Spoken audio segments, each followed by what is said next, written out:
Là où nous sommes par rapport au dialogue,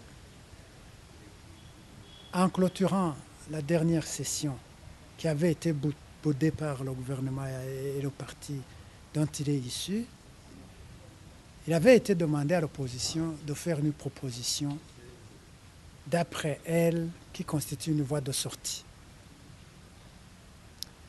Alors, cette proposition était centrée en résumé sur le fait de recommencer le dialogue et d'envisager, faute d'une prorogation carrément du mandat en cours, au moins former un gouvernement, et cela devait venir le mot, former un gouvernement de coalition, non pas d'union nationale, mais de transition ou coalition, qui aurait pour mission essentielle de préparer les élections.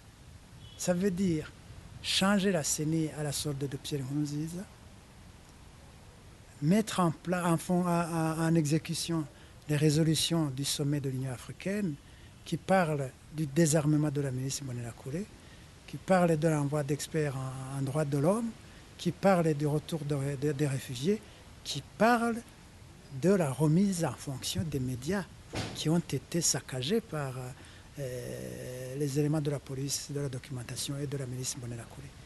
Donc, vous comprenez que nous soutenons cette option. Si le dialogue reprenait et que tout le monde se convenait sur un gouvernement où se rencontreraient beaucoup de partis pour préparer de nouvelles élections, nous sommes tout à fait d'accord. Et ça, je précise, pour qu'il n'y ait pas de confusion, ces élections seraient organisées sans la candidature de Pierre Nkurunziza, qui n'est pas autorisée ni par l'accord d'Arusha, ni par la Constitution. C'est ça notre proposition. Et ça, Rwasa l'a signé en tant que candidat au présidentiel. Et M. Evariste Ngayimenda a signé pour le compte d'Amizero Barundi, aux côtés de toutes les autres organisations politiques de ce pays.